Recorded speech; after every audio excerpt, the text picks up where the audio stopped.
I think that there may be a case for a correction in markets, a correction in what is maybe a sort of long-term uptrend. That's quite possible. I think we may be in for a period of lower returns from markets for risk assets, given the big gains we've already had.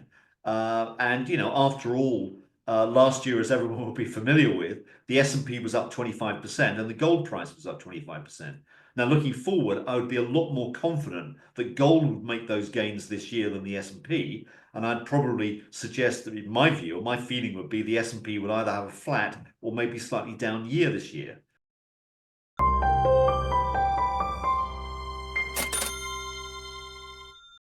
Welcome to Thoughtful Money. I'm its founder and your host, Adam Taggart.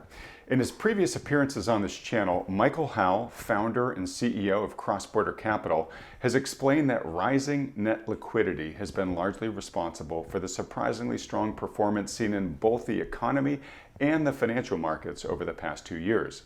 So, will the good times continue into 2025? Well, don't count on it, Michael says.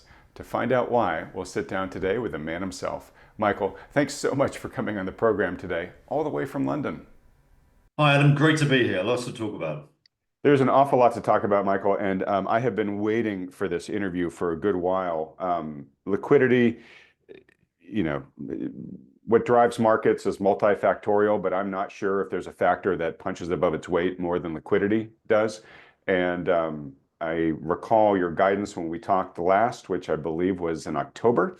And now that we're heading into this new year, especially giving some of the cautionary notes you were sounding about 2025 at the end of last year, I've really been waiting to get the latest from you here. Let me also note to folks right before we jump into that we're just starting the year off here. We'll get your latest update, but you are going to be one of the featured speakers at Thoughtful Money's spring online conference in 2 months from now. So thank you for doing that. Very excited for that. And I think that's going to be a very timely update on your liquidity outlook and where you think markets are going to head there. So folks, this is the first time I'm officially announcing it here on this channel. That spring conference is going to be on Saturday, March 15th. And, if you are one of those proactive people, you can go right now to thoughtfulmoney.com/conference and buy your ticket at the early bird price, which is the earliest we're going to be making this available for. All right, Michael. Well, look, lots to get into. We're going to be heavily focused on liquidity. Before we get there, though, what is your current assessment of the global economy and financial markets? I think the short answer is very mixed. I think you've got pockets of growth. I think the US economy is clearly in the positive camp there. Growth looks pretty robust, at least for now. I think that may be a question we've got to revisit later in the year, but I think definitely for now that looks good. The other extreme is China, which is in a parlous situation. I think the Chinese economy is in a much worse situation than maybe many people believe. And I think that tells us something about the need for China to get a deal out of new President Trump. I think that's an urgency and very high up on their agenda for sure. Europe is kind of in the middle. It's nearer the China end than the American end. The reason for that is that Europe, we know, has got a whole host of problems. Many of those are structural, but in terms of cyclical problems, they're being weighed down by or dragged down by the weak Chinese economy.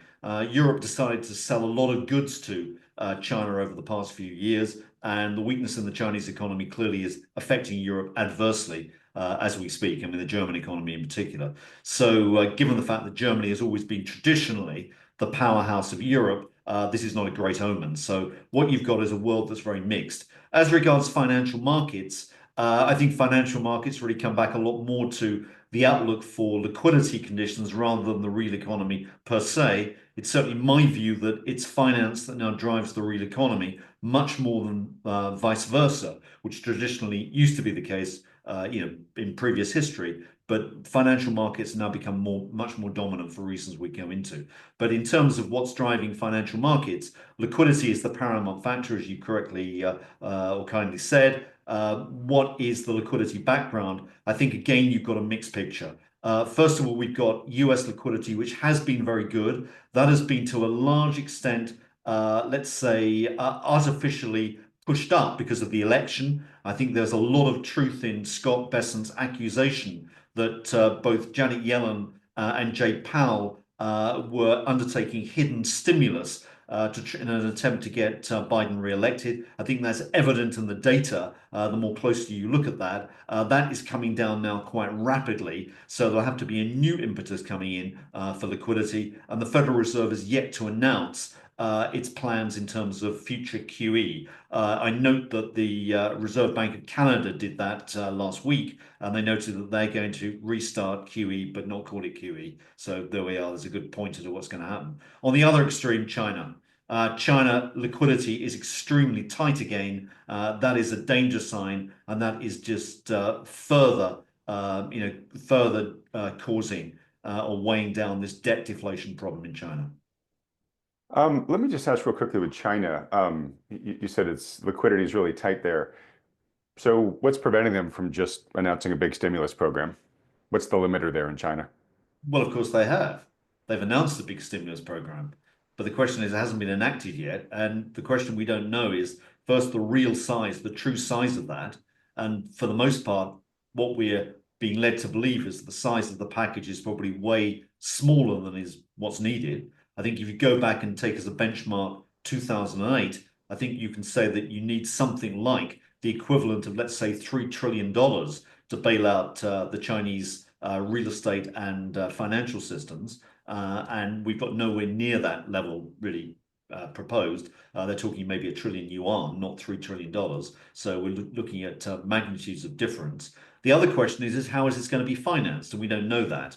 Now, I think that it's true to say, and it would be unfair not to point this out, that China has made the right noises and the right steps in the direction.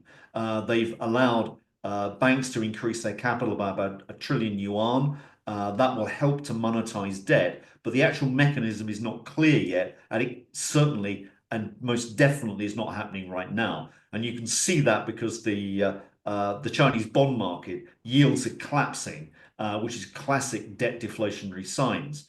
The Chinese central bank is taking liquidity out of the system, and that's largely to protect the Chinese yuan against what has been a rampant US dollar. Okay, and I think that just answered my question there, which, the natural question was just, why don't they just make it even bigger?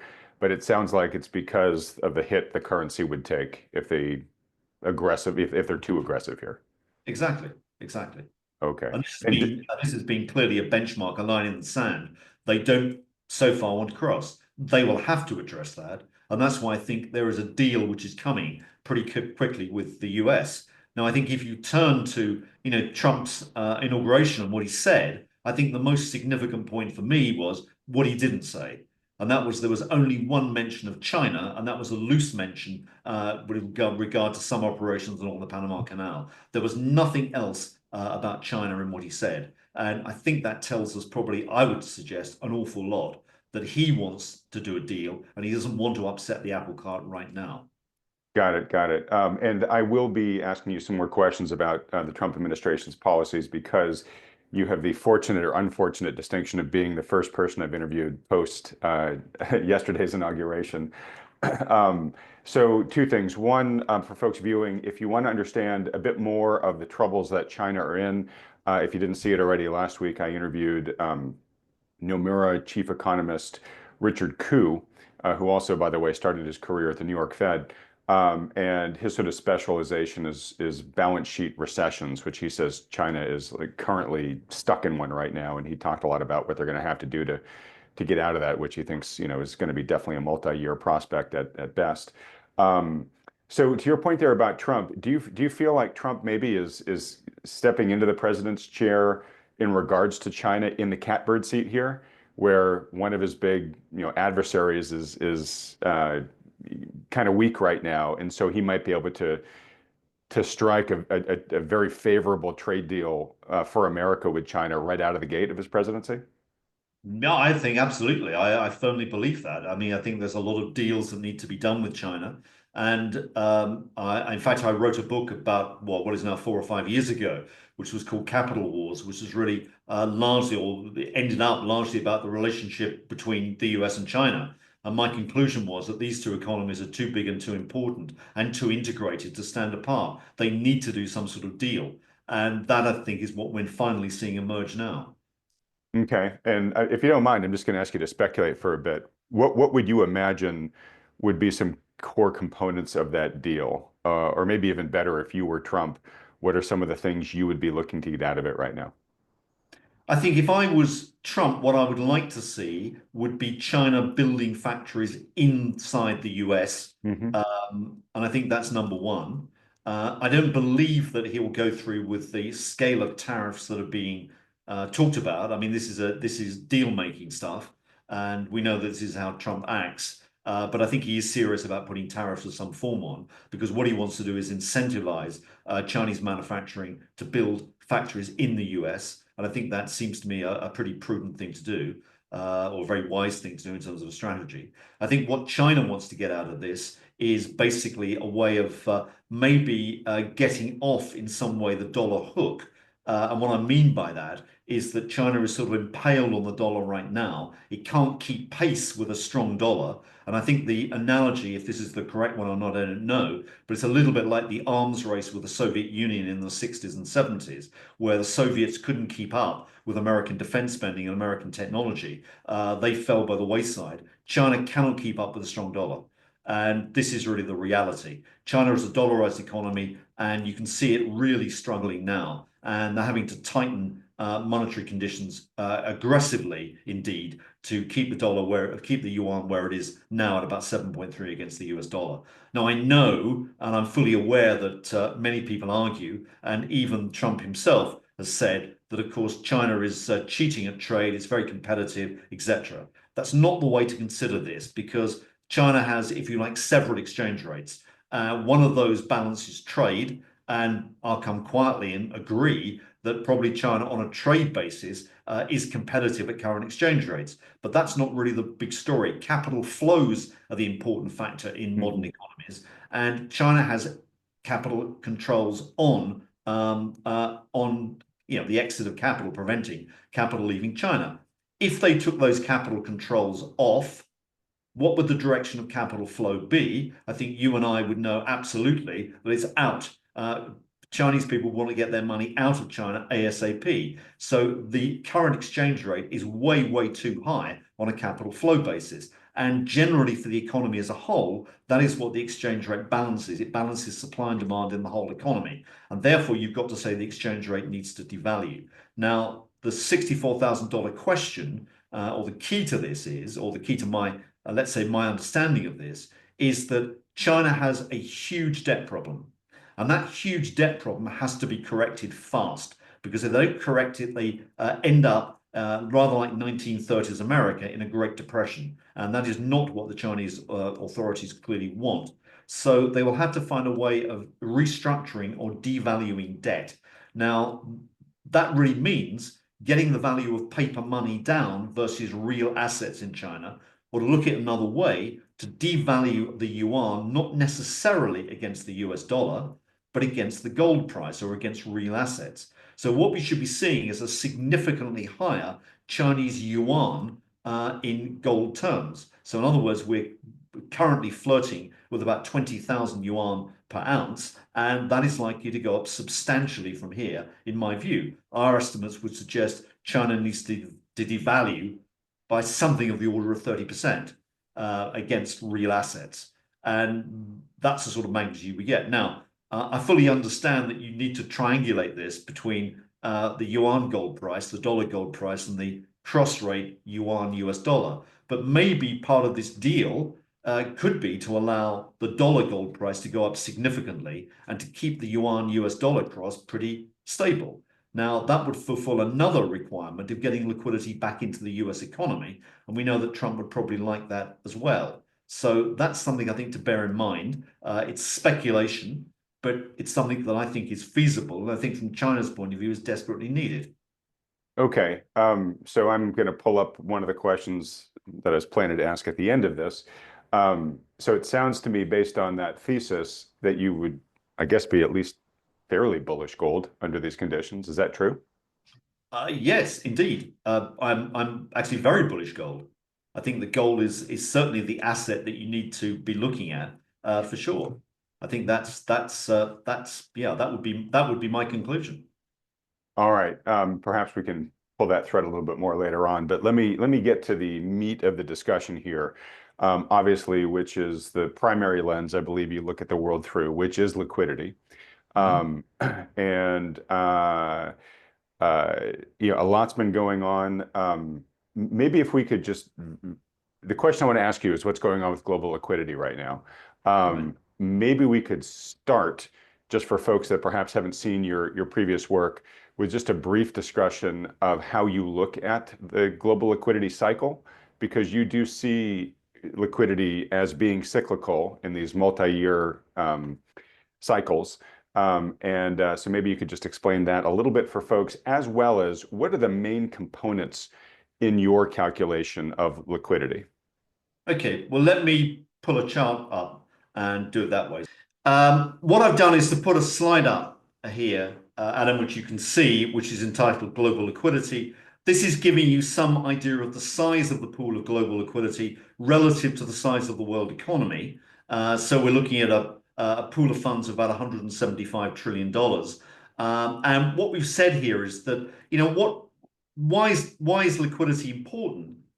And it's really important because it's a measure of balance sheet capacity within the financial system. And as you pointed out, you had Richard Koo talking about balance sheet recessions. Well, this is thinking about balance sheets as well, but it's thinking about balance sheets within the financial system.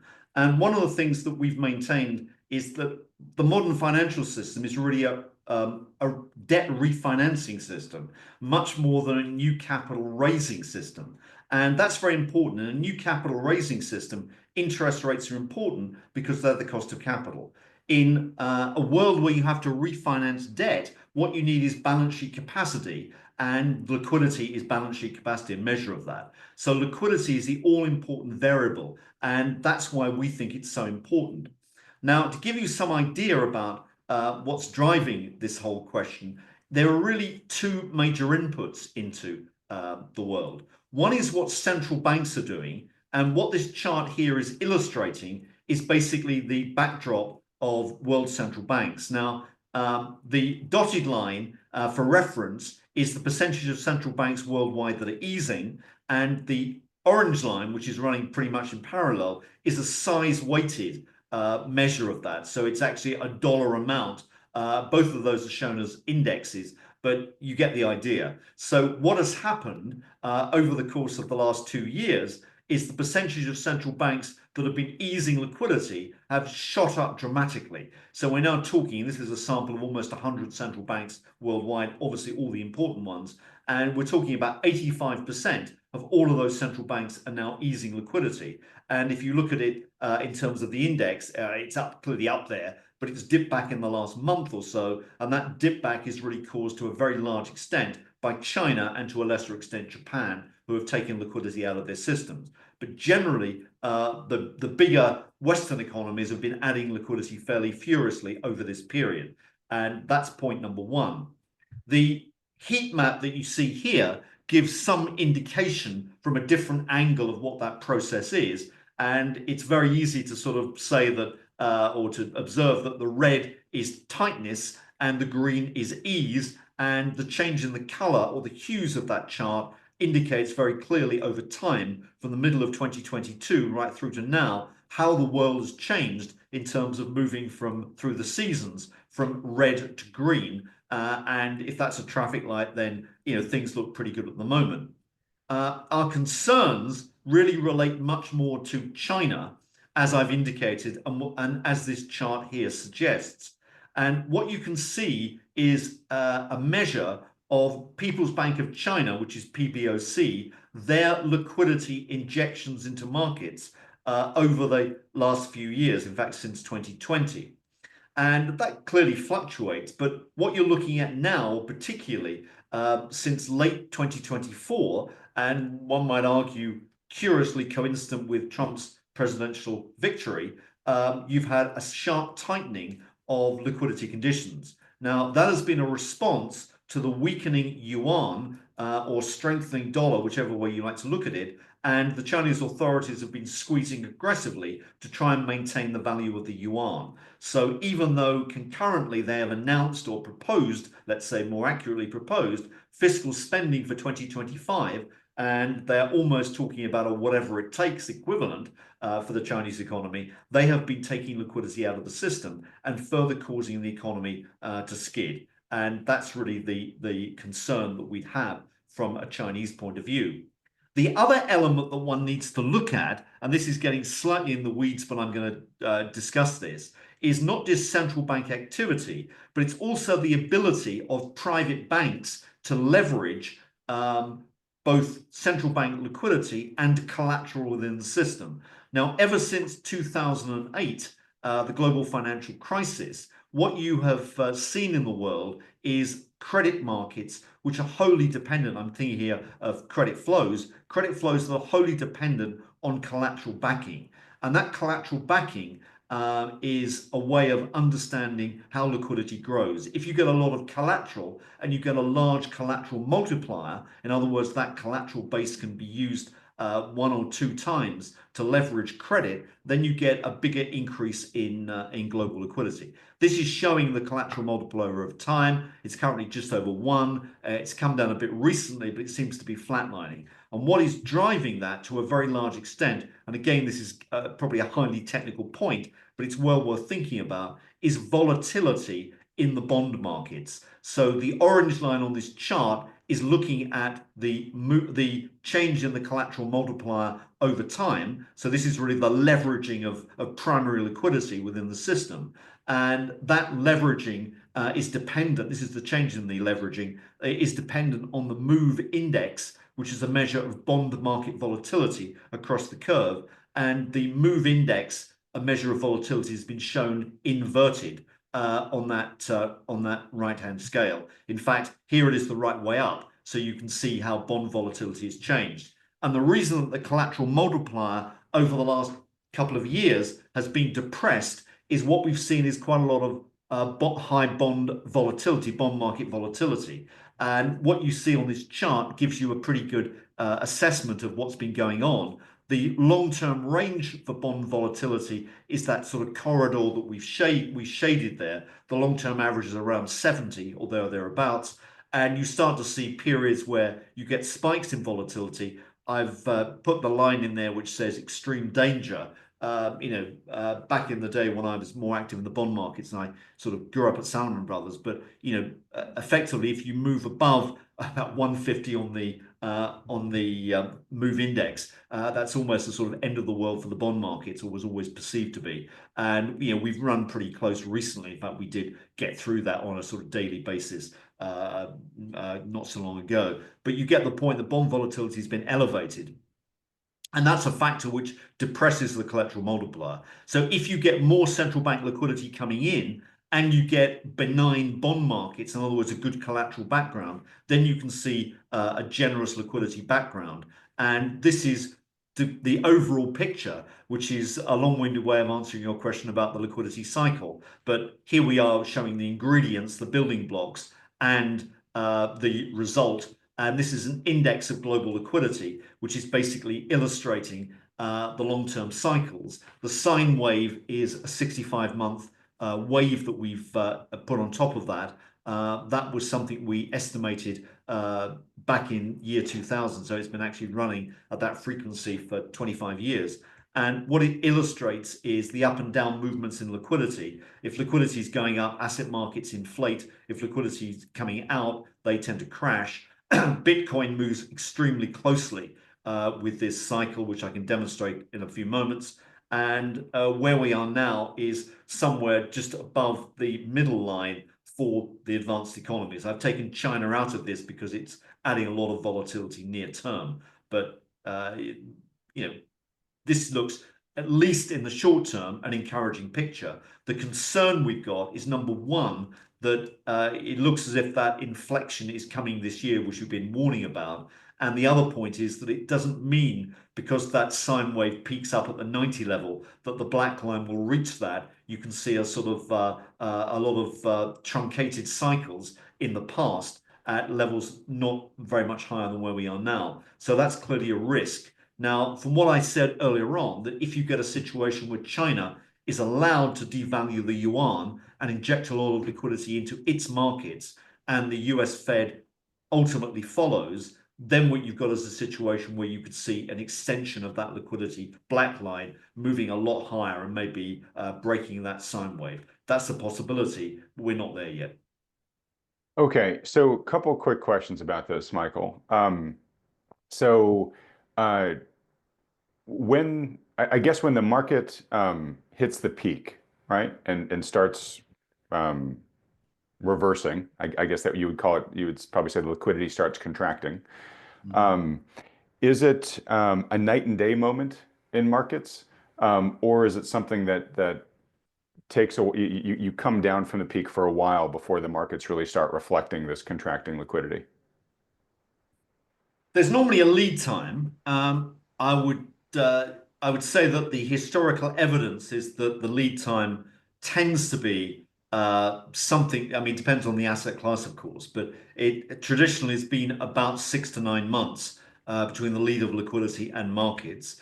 That has been shortened quite noticeably through this cycle. We've done a lot of work on Bitcoin, and the lead time between liquidity and Bitcoin is three months, and I can demonstrate that relationship in a moment. For bond markets, it's probably about 3 months. It's actually for bond markets a bit longer, maybe about traditionally about 6 months. For forex markets, it's quicker, maybe about 3 months, and for equities, it's been sort of a tad longer, maybe traditionally about 9 months. But because so many people are looking at liquidity and poring over liquidity data, a lot of hedge funds are now using this intensively in their trading. So it's sped up. The lead times have inevitably shortened. The other thing I think one's got to be aware of, which sort of takes us to the work of Mike Green at Simplicity, which you're, I'm sure, undoubtedly familiar with. But Very familiar. Mike Green has made the very, the excellent point that what you've got is a lot of indexation going on now, where there's no real active asset allocation, and what you get is a great concentration of money in certain areas of the market. So you tend to move, in sort of very distinct binary risk on, risk off periods, and that's definitely true if you start thinking about the Mag 7. So the Mag 7 have basically won out as liquidity has gone in, and they may well be, if you take symmetry as a point, big losers if liquidity comes out. Okay. And forgive me, I still have several more questions here because I'm sure the audience probably has these same ones. So if I look at the cycle here, the very far right of the graph here, you know, the black line compared to your model dotted red line cycle there, the uninitiated would look at that and say, oh, we're kind of about halfway through the cycle. I think you would say no, one, because it very well may not reach, the black line may not reach the peak, as you said earlier. Um, so I guess one is, when do you sort of expect the reversal here? Is it at the end of 2025? Is it middle of 2026? Where exactly is your best guess at where the peak is going to be here? I think as we stand now, assuming that nothing happens, my view would be that we see a peak sometime around the middle to third quarter of this year. And that's where it's always really been slated for, about that period. One of the issues, I mean, there are a number of issues one's got to face for this year. And I think if you sort of list what the key ones are, one is what the Federal Reserve and what the Treasury are going to do, both with regard to the Fed balance sheet and with funding, particularly the tenor of funding by the Treasury. Do they go for the short end, continue to use the short end, or as Scott Bessent has said, they're going to start issuing more coupon debt? That's, I think, an absolutely critical point to think of. It may be a wonkish point, but it's an important one for the market. Another one is what China does, and I think that's a key to understanding what's going on for sure. A third point, which I think I raised last year, is that we're starting to see the bogey appear of the debt maturity wall. Yeah, That's I'm something going to that's ask you about remained. that. Yep. Yeah, It's really slated for 2026, 27, but it will start to emerge from about the middle of this year. This is talking about debt that was termed out during the COVID emergency at low interest rates out to this period, and it's now coming up for rollover. So that's another question to think about. And this sort of comes back to my whole theme, is that this is what financial markets are all about. It's about debt refinancing. It's not about new capital raising. It's about rolling over our vast pile of debts. And this is why this cycle is very much a debt refinancing cycle, or a debt refi cycle, if you like. And that's what we're really talking about. So those are factors. And then the other factor, the last factor, is then thinking about the underlying inflation rate. And I think that the underlying inflation rate in the US is not a serious problem, but it is higher than 2%. It's probably nearer 3.5%. And I can show you evidence of that, or evidence of what's going on there. And that is largely because there's been a lot of distortions of the Treasury market by the, let's call it shenanigans of Janet Yellen and Jay Powell in the last 24 months. There's been a distortion of the market, and that's why economists have been derailed into thinking there was an upcoming recession. And that's why actually the break-even inflation market is not a true reflection of what's really going on. Oh my gosh, you are really challenging me here, Michael. There are so many directions I want to take this conversation in, given the statements you're making here. Let me finish though with some of these key questions which I think are important to the viewer here. One is, okay, so if things go the way you expect them to, and of course, there could be all sorts of curveballs that happen from here, and if so, we're going to have you back on the program and back onto the conference. But if your assumptions are correct, liquidity is going to continue to increase for the next 6 to 12-ish months, right? I believe, and this could be wrong, so please correct me if it is, but I believe the impulse in terms of the strength with which rising liquidity lifts asset prices, it sort of acts almost like a ball. Like if your red dotted line here is the trajectory of a ball that we throw in the air. Yes, it's rising all the way up to the apex, but the speed of the rise, if it's a ball, slows as you approach the apex. Correct. And my point is should we expect the same lift in rising capital flows or liquidity over the next 6 to 12 months that we've already enjoyed, or is it going to have just less supportive effect to, or less boosting effect to financial prices? I Financial think assets. it's going to have a much less boosting effect. And I Yeah. think one of the other things, there's been a lot of, let's call it front running of this liquidity anyway in markets. I mean, markets are priced fully against liquidity. And I can demonstrate that. And let me put a chart up. So to give you some evidence of maybe why markets have fully priced in what's been going on, this chart gives us maybe a kind of heads up or a warning as to how late in the cycle we are. Now, I stress that this is an average cycle. And what I've looked at here is the MSCI World Index, which is most global investors' true benchmark. And that's shown currently as the orange line. Now, the scale on the bottom will refer to months. 0 is the low point of this cycle. Okay, so the bottom of the bear market, which was in late 2022. And the latest value is of the end of December. So this is monthly data.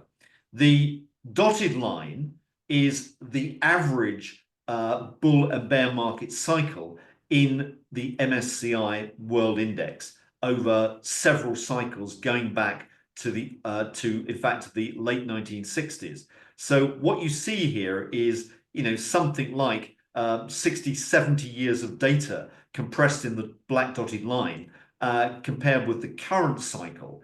And what you can see from this, let's not play the averages too closely, but it does give us a heads up to say that we are somewhat nearer the end of this bull rally, presumably, than the beginning. So I think that's one point to note. A second point to note, which is to look at the S&P scaled by global liquidity. And all I've done here is to take the S&P and I've divided it by global liquidity. Not US liquidity, but global liquidity. And global liquidity is arguably a tad stronger anyway at the moment than US liquidity. But what this is basically demonstrating is exactly the same point, is that you can see that there has been a bubble forming. Now, there's nothing wrong with bubbles on the way up, but clearly there's an awful lot wrong with them when they come down. And this is again a warning that what you've got seemingly is an extension. So this is very simply, just to reiterate what we've done here, is to index the ratio between the S&P 500 and our liquidity aggregate, and that is a number which is in billions of US dollars, and that's what that shows. So that is a chart that doesn't fill me with great enthusiasm to chase markets right now. The third chart is this one, which is a more complicated chart, but again, I'm going to try and describe it. What you have here is a measure of investors' risk exposure. And what we mean by risk exposure here is the allocation of all investors worldwide to different asset classes. And this is data we get from flow of funds accounts, which is actually quarterly data. We've interpolated it monthly from our in-house data. And what this illustrates is the amount of money allocated to risk assets relative to safe assets within portfolios. Now, risk assets are equities, corporate debt, emerging market debt, non-G10 government debt, in fact. Safe assets are cash or G10 government bonds. And those G10 government bonds are principally dominated by German bunds or US treasuries and JGBs, Japanese government bonds. So those are the predominant markets. So what you see here is that allocation. The 0 is a 5-year rolling average, and this is index data, so 20 units are a normalized 1 standard deviation up and down. So what you see here is the changing asset allocation over time. And what we've done through a mathematical technique called Fourier analysis is to establish what we think is the harmony or the frequency of that cycle, which seems to be just over 9 years. Now, that may or may not be correct, but that's actually unimportant. But that's what the data is saying, and that's what the chart is describing. What I'm trying to argue here is that despite the fact that markets are making new highs, investors are not pushing the frontiers of risk exposure or their risk appetite any further. They're actually starting to rein back on their risk exposure. So the implication is that markets are making highs on thinner and thinner volume or fewer and fewer participants. And that clearly is a worrying sign. So there doesn't seem to be a great appetite to take on a lot more risk. Now, I fully accept the point that investors globally are still running risk-on portfolios, which is what that data is telling us. They have not gone risk-off yet, but they're clearly moving closer to a risk-off than a more aggressive risk-on position. And that's just a fact of where we are. Now, there may be technical factors in that, and I fully accept there may be. And one of it may be because of aging demographics. There is a bias in the data towards pension managers increasingly shifting their clients out of risk assets like equities, increasingly into government bonds. That may be a fact, but what you see is what you get, and this is the reality that's going on.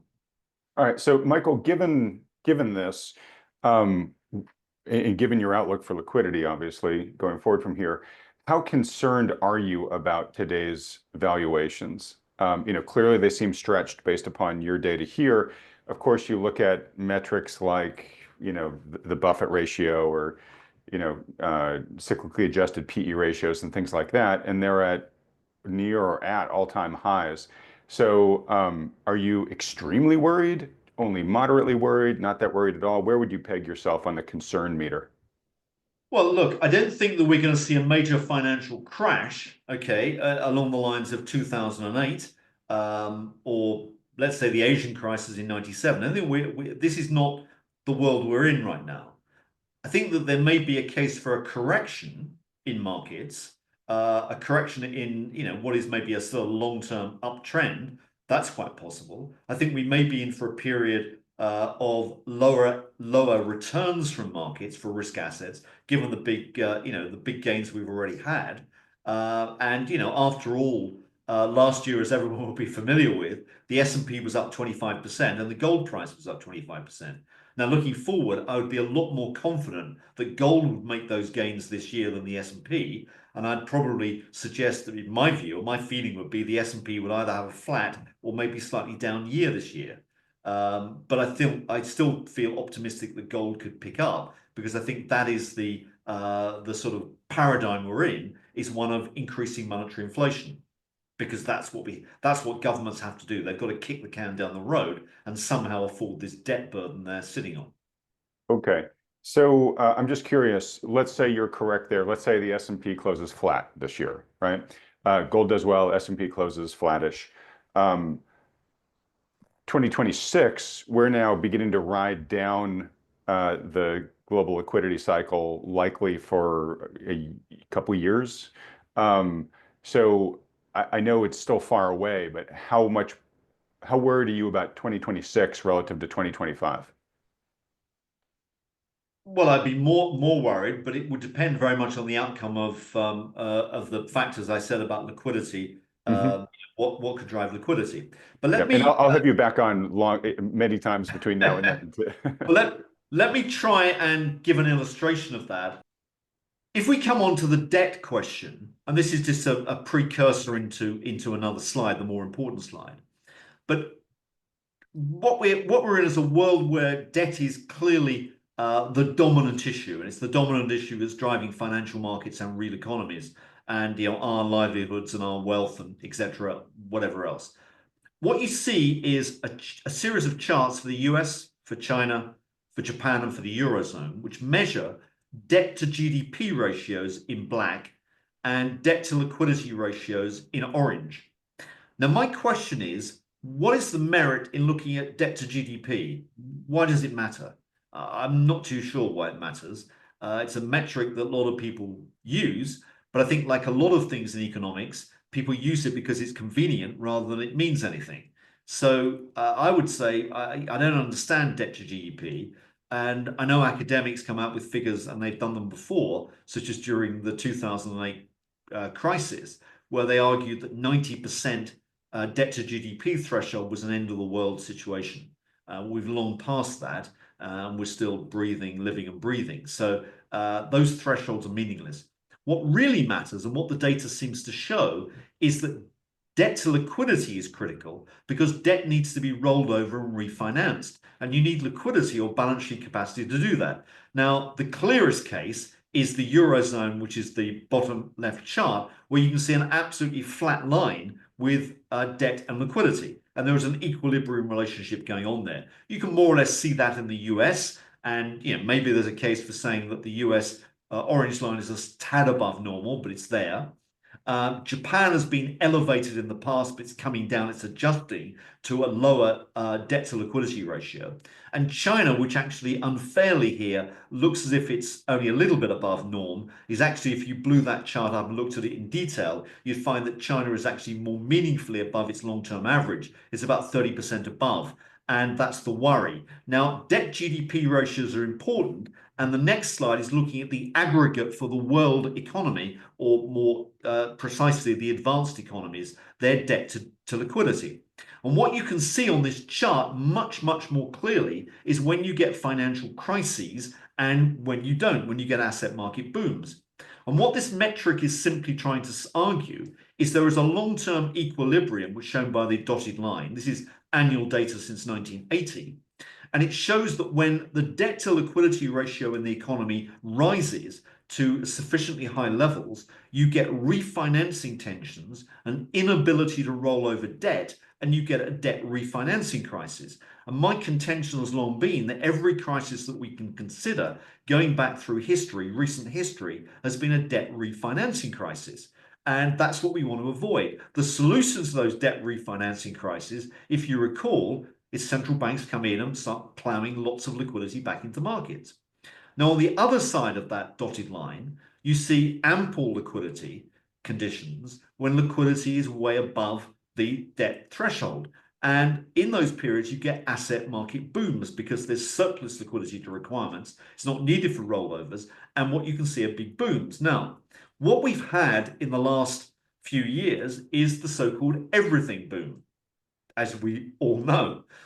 I've called it here the cryptocurrency boom, more colorfully. But essentially, what that's saying is you've had a huge amount of liquidity thrown at markets, courtesy of central banks in the wake of 2008, the 2008 crisis, and then the response to the COVID crisis, where they put even more liquidity in. So all this QE has clearly added up. I'm not saying it's a bad thing. It's clearly been a good thing because it's helped the oil or lubricate the machine. And a lot of debt has been termed out because interest rates were held at near zero levels, which encouraged corporations and governments to term their debt out into 2026, 27, etc. Now, the problem comes if you look forward because that termed out debt is coming back into the system quite rapidly and will need to be refinanced. It will need balance sheet capacity, it will absorb liquidity, and it will be a threat to the level of asset markets, existing asset market levels. And what you can see is, well, I'm not saying near vertical, but a very steep incline in that orange line from 2025 onwards. And that is the debt coming back into the system that needs to be refinanced.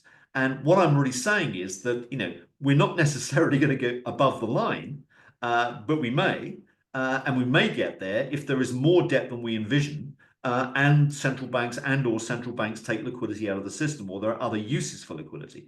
Now, another use for liquidity that we better bear in mind is that it could be that Donald Trump is hugely successful in reviving the fortunes of the American economy, and let's hope he does. But it will mean that a lot of liquidity is sucked out of financial markets to feed a vibrant real economy. And that's another factor that we need to take into account. So all these drivers are threats to the market. Now, the bottom line of that is it doesn't look to me, if this is a correct analysis, that we're about to have a Lehman crisis or about to have a Y2K crisis or a 1997 emerging market crisis right now, because there's too much liquidity in the system for that, and there's not the threat of debt refinancing.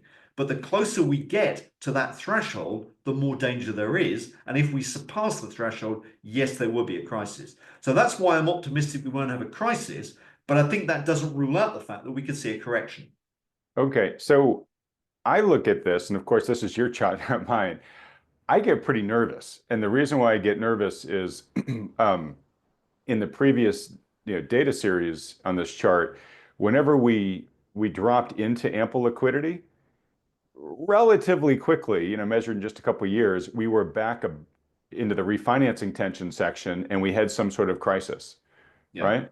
Japan bubble, Y2K bubble, US housing bubble, each of those was relatively quickly followed by a crisis, right? So we have never been this far into ample liquidity territory, nor have we been in ample liquidity territory for this long. So if this is sort of a mean reverting cycle, you would expect this to have a heck of a reversion to the mean, probably blowing through that mean and going, pretty aggressively into the refinancing section. So why do you not kind of fear that, like, hey, this has been the biggest party yet, it's going to have the biggest hangover yet? Well, it could do. Clearly, if it's symmetric, that's absolutely correct. But the problem is that central banks are the guardians of the system, and they cannot afford to let banks go under or debt problems to emerge of the scale of we've seen in the past. And at the end of the day, we live in a monetary system that you can say technically is a ledger-based system where effectively every debt is a credit. And if you start to see big debt defaults, you're going to get the credit markets hugely disrupted, and liquidity will crash, and economies will go into deep recession. And that is the problem that they're seeking to avert. Now, so far they've done a good job, one would say, of avoiding that. But what they do need is to keep expanding their balance sheets. And all this sort of dancing on the head of a pin, saying, we're not going to do QE, we're going to continue to shrink the balance sheet, we're going to get the Fed balance sheet back to historic levels, it is extremely naive if that's what they're really thinking. It's not history which is your benchmark, it's the debt burden that we're facing in the future which is the benchmark. And they need to set the Federal Reserve balance sheet in line with that debt problem, in other words, the future, not the past. And that's why I think you've got to restart. The Fed will have to restart QE pretty quickly. As I said, I think earlier, the National Bank of Canada has already announced that they're going to Yeah. restart QE, although they very explicitly said this is not QE in the sense that we're trying to stimulate the economy. That's not the point. Okay, they're adding liquidity to financial markets, so that's all that matters. The acronym department of the Federal Reserve will be working overtime to think of a new acronym, not QE, but maybe it's QS, I don't know, quantitative support, whatever they call it, I don't know. But it needs. Okay, I'm sorry to interrupt, but I've got a couple of big questions I've been trying to get to, and they're super relevant to what you're talking about here. And a big takeaway from what I hear you saying is look, at the end of the day, liquidity is super important. But then at the end of the day, it's all about debt refinancing cycles, right? We're going into one now, and that's what we're talking about here. Sort of the warning thing on this chart. But you're basically saying, look, at the end of the day, the world central banks are going to have to increase their balance sheets to deal with the debt refinancing that's ahead of us here. And I believe that's probably why you're so bullish on gold, because when I hear you say that they're all going to have to revert to QE because of the debt refinancing, I just hear, okay, so the purchasing power of the currencies are going to have to be sacrificed. Correct. And is that why you're so bullish on gold? Because they obviously have to be sacrificed versus some benchmark, and gold is a good benchmark for that. Correct. Absolutely correct. And that is what's going on. And the fact that everybody is doing it together means that it's probably seamless and it's less detectable by the average guy in the street. As simple as that. Got it. Okay. Sorry to interrupt again, but I have another. I'm trying to get to one big question, but here's another really big one I haven't had a chance to ask yet. When we've been talking about liquidity so far, unless I missed it, we're really talking about the monetary system and what it's doing. What about the fiscal side of things? We have these massive deficits. We've obviously had these big, massive, fiscal stimulus programs during COVID. How does that impact global liquidity, if at all?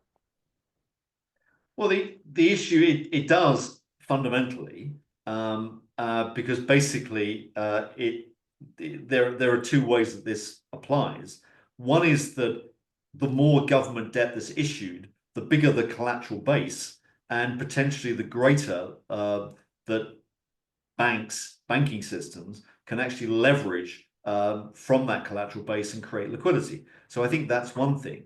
The other thing is that the central banks can, of course, do it that themselves, and they can start buying government debt, and that is called direct monetization. But we're in a world where either the central banks buy government debt, which is direct monetization, or the banks themselves, indirectly buy government debt, which is another form of monetization. So whatever happens, I think that is the process. Now, to give you a sort of heads up as to the effect of that in another way, think of what's happened in the period since 2000. And I think I'm correct in saying, but please double check, that US debt outstanding has increased by about tenfold since year 2000.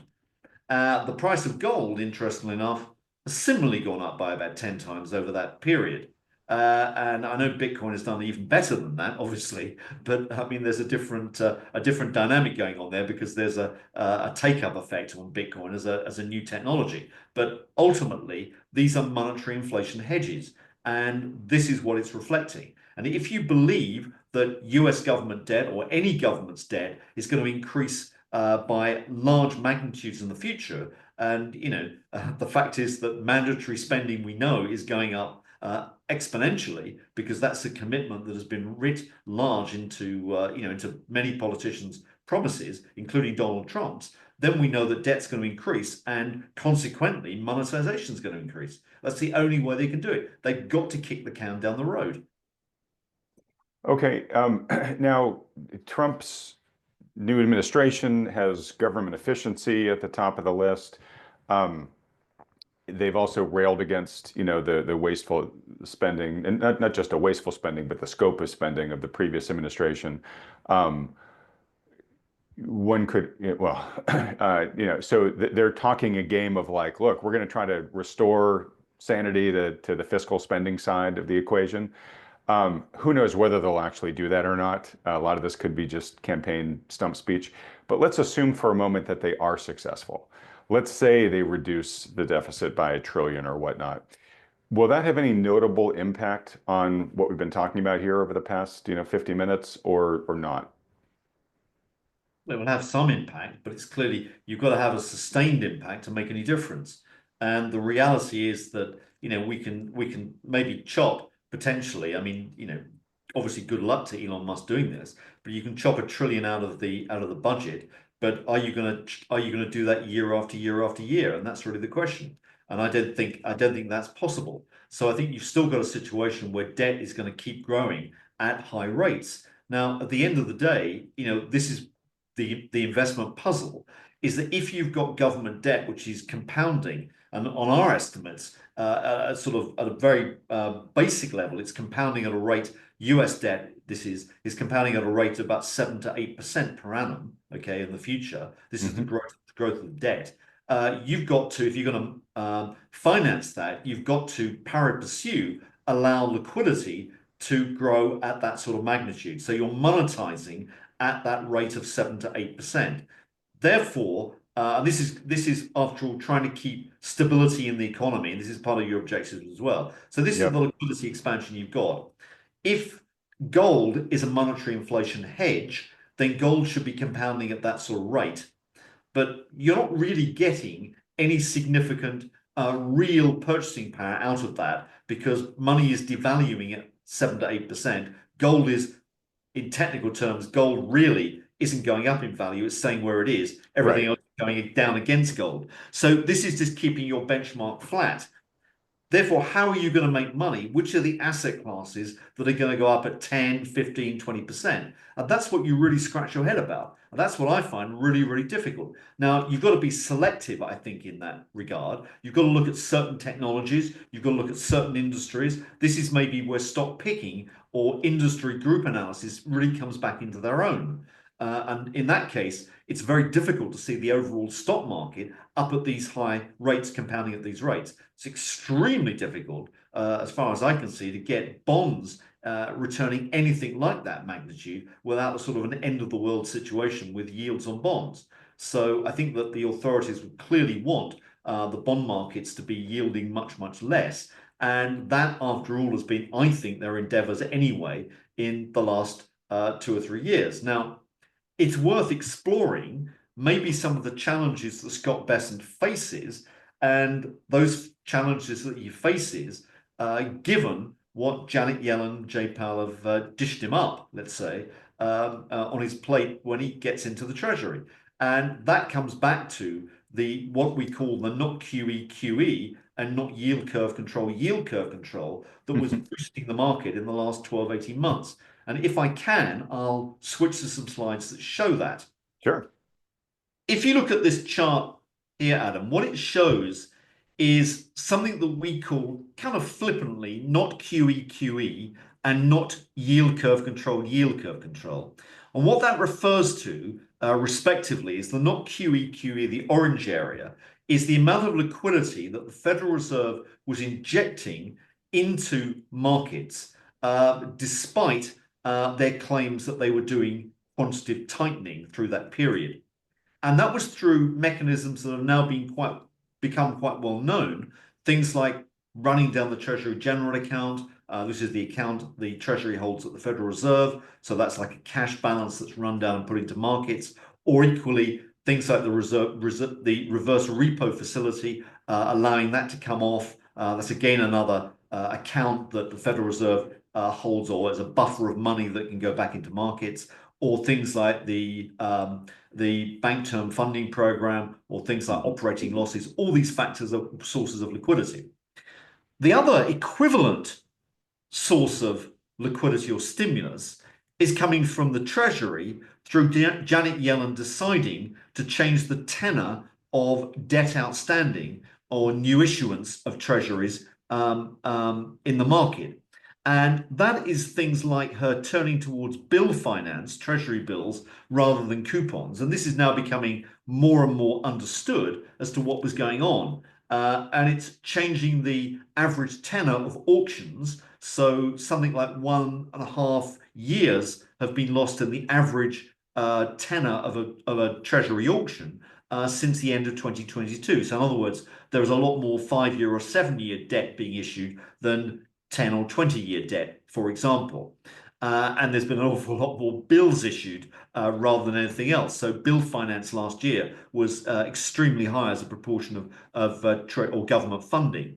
Now, you can work that out in equivalent terms, and without getting caught in the weeds or sounding unnecessarily wonkish, this is something that we can calculate by looking at a concept called dollar duration. And this is what we try to do to look at the liquidity equivalent here. And this is showing the effective stimulus that the Janice and Jay show managed to put into the economy and markets through 2024. And this is looking at that stimulus, and this is above, on top of course, what the federal deficit was doing, which is an explicit easing. This is the hidden bit, and this is showing that they put maybe equivalent to about $6 trillion dollars of stimulus into the economy, effectively, of markets in the early part of 2024. Scott Bessent, interestingly enough, has recently highlighted this too, and has accused both Janet and Jay of trying to get Biden re-elected through this policy. What you can see is, number one, it's big, but number two, it has fallen very rapidly.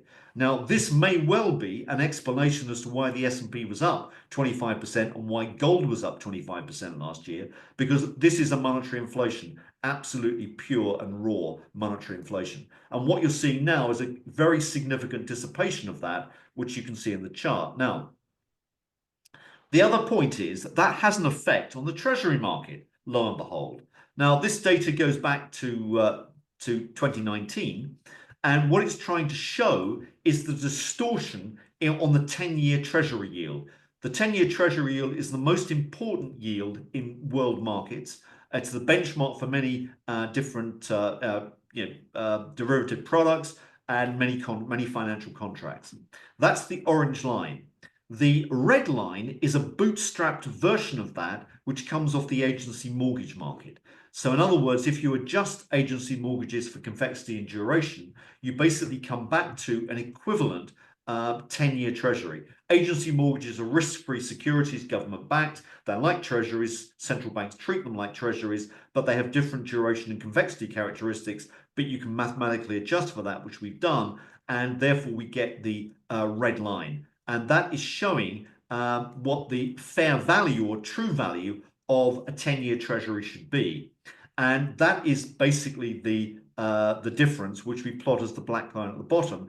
And the spread has been as much as 100 basis points of difference. Now, a quick and dirty way of looking at that is to say, well, okay, look at the spread between treasuries and agency mortgages, just pure and simple.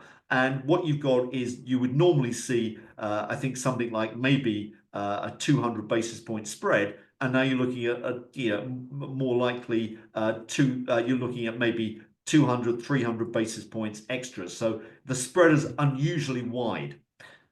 If you look at the relationship between Treasury bill issuance, which is the orange line here, the growth rate of Treasury bills, and that yield suppression line, in other words, the previous one, the black line on this bottom chart, shown again here, the correlation is remarkably close. And that's saying that this distortion in treasuries has been all about a bias in the funding, the tenor of funding in the treasury market. Wonkish concept, but it's very, very meaningful. What this meant was, or what this has meant is, number one, the yield curve has been artificially depressed. So economists will look eyeing the yield curve and saying, well, of course, it's inverted, we're about to get a recession. Well, actually, not so. We haven't had the recession. And what's more, if you use the bootstrapped agency calculation for the treasury market, not the actual one, the yield curve would never have inverted. They would all have been positively sloped, indicating no recession, which has actually been the truth. The other problem is this one, which is looking at break-even inflation rates. Now, the orange line on the chart, this goes back a little bit further, the orange line on the chart is break-even inflation. So just for the record, that's looking at conventional treasury yields less TIPS yields. And this is the inflation rate that the two markets break even at. And that's what the market is assumed to believe underlying inflation is. And it gives justification to the Federal Reserve to say we are very close to our inflation target of 2%. Okay, well, on that basis, correct. However, if you factor in the agency mortgage bootstrapped version of the Treasury yield, you get the red dotted line. It's not just a recent problem. There are historic episodes where there's a divergence too. And what I've put on the chart is the University of Michigan expected inflation series. And what you can see is that that seems to correspond much more closely with the red dotted line than the orange one. So in actual fact, underlying US inflation looks to me much more like 3% plus than around 2%. And that's another thing to worry about. So we've actually already got hidden inflation in the system. And that may be a constraint on the Federal Reserve cutting rates more aggressively going forward. Now, the reason I'm raising these points is that this is something that Scott Bessent will have to address because we know from what he said that he is, I'm not going to say a hard money guy, but I think he's an honest money guy. And that is an important dimension to understand because I would imagine that he will, if he's true to his word at least, he will want to go to more coupon issuance to fund the deficit going forward and move away from this over-reliance on bills. Got it. And true and sort of the shadow shenanigans of the Yellen-Powell duo there that they've been doing the past couple of years? I think he's been pretty explicit to say that that's what he doesn't want to see that. I mean, he did accuse in an interview before he became Treasury Secretary of Janet Yellen basically of running policy at Treasury that was akin to a Latin American central bank. And, he didn't mince his words, I think, in that case. Okay, but those things would all be sort of liquidity negative, right?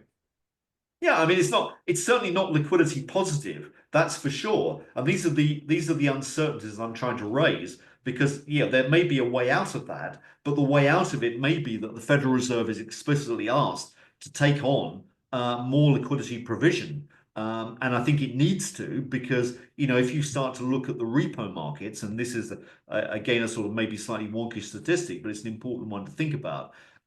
Tensions tend to appear very early on in the repo markets. And the repo markets, things like the SOFR rate is now the anchor rate in the system rather than Fed funds, which is sort of meaningless, but it's an indicator that clearly is used. But SOFR rates are the important rates. Now, if you look at the spread between SOFR and Fed funds, which is a benchmark of tensions in money markets, as you fully understand, what you see are periodic blowouts where SOFR rates start to spike upwards, indicating illiquidity in the markets.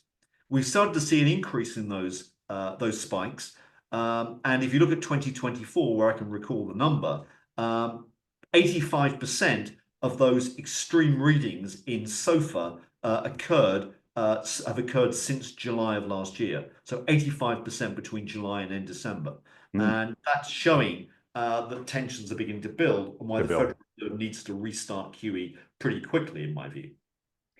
All right, Michael, look,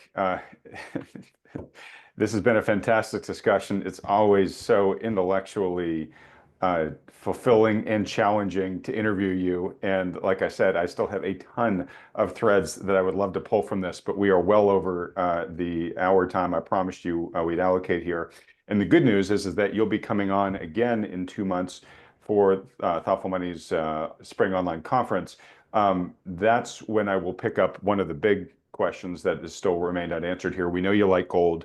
You just mentioned, it's more challenging in this type of environment to try to pick the assets that you think, are the best ones to ride during this cyclical transition that we are approaching, right, as we peak out in liquidity and start contracting.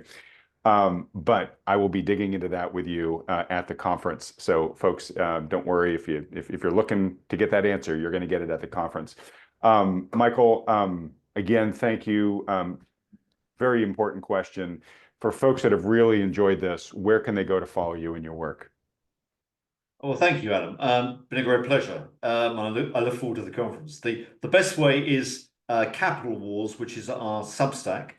There is an institutional service, which is at crossbordercapital.com, and there's the occasional tweet at Twitter, which is the handle is at crossbordercap. But Capital Wars Substack is the most obvious, I think. Fantastic. And when I edit this, Michael, I will put up the URLs to all those on the screen. Also, folks, I'll have links in the description below this video so you can get there with one click. Folks, please show Michael your appreciation for just how generous he's been with all of his data and his insights here by hitting the like button and then clicking the subscribe button below, as well as that little bell icon right next to it. Michael, stay with me just for 1 second. I just have 30 seconds of housekeeping here, and then I'll give you the last word.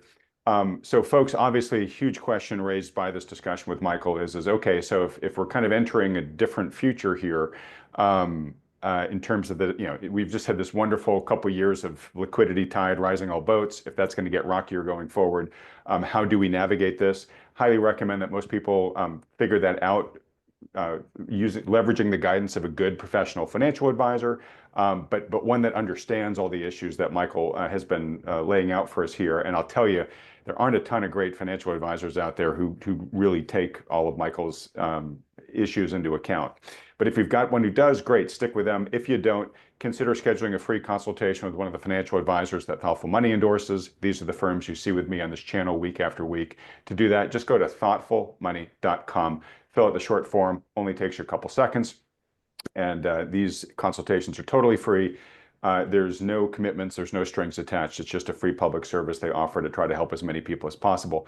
While you're there at thoughtfulmoney.com, be sure to hit the newsletter link at the top of the website to sign up for our newsletter, our Substack. And Michael, I didn't get a chance to ask you this before we started the camera, so forgive me for putting you on the spot. But you have participated in the past in our Macro Pass program, where you've sent one of your recent reports to our premium Substack subscribers. We're kind of coming up at the time where it'd be great to have you in the rotation. Do you have a report that maybe we might be able to share with that group relatively soon? Yeah, I'll send one over to you.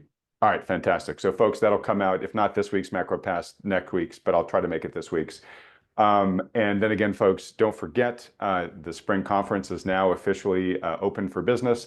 So go to thoughtfulmoney.com/conference and sign up today at that lowest early bird price. Thanks for waiting there, Michael. Most people who are watching this channel are not unlike probably a lot of people that subscribe to your Capital Wars Substack, which is sure they're a lot of professional and institutional investors, I'm sure, that follow your work, but you probably have a lot of regular retail investors who have just worked hard to build their wealth or are working hard to build their wealth, and they want to grow it prudently, but they don't want to get steamrolled or caught off guard by a big market correction. There definitely is some increasing uncertainty in your outlook in terms of where things are headed. What parting bits of counsel would you have for that person who's just trying, hopefully not to get wiped out by any big surprises? Well, I think that if you look forward, I mean, the main thing is to have a robust asset allocation, which will last through the cycles. I mean, a kind of an all-weather portfolio. And, I think that, to come back to something we probably all agree on, the 60-40 portfolio is kind of dead. And that is really a factor or feature of the fact that we're in a monetary inflation, a permanent monetary inflation. And the reality is that people don't understand that the world has changed, and the world changed after the GFC in 2008 and after COVID, because government debt is now the paramount issue, and government debt is being financed by monetization. And that is the critical difference. So we've got to find assets that work in that regime. And that's why I think you need dedicated monetary inflation hedges in a portfolio. And those are things like gold. Those are things probably like Bitcoin. Those are things like, large cap companies, stocks, good quality companies that can maintain their profit margins through thick and thin. It probably also means TIPS securities. And I keep saying that TIPS are a very, very good asset, given the fact they're yielding 2.5%, and the American government is guaranteeing the inflation component of that. So again, that's a decent investment. But the overall factor is that we're moving into a world where volatility is likely picking up, and therefore having some cash reserve is a very important factor, because we need to buy back some of these assets if they come off in a correction. All right, very well said. Well, Michael, look, it's been fantastic. Thank you so much. Really look forward to seeing you next at the March conference, but always a joy. Thanks so much for coming on the program. Good. Great pleasure, Adam. Thank you again. All right, everybody else, thanks so much for watching.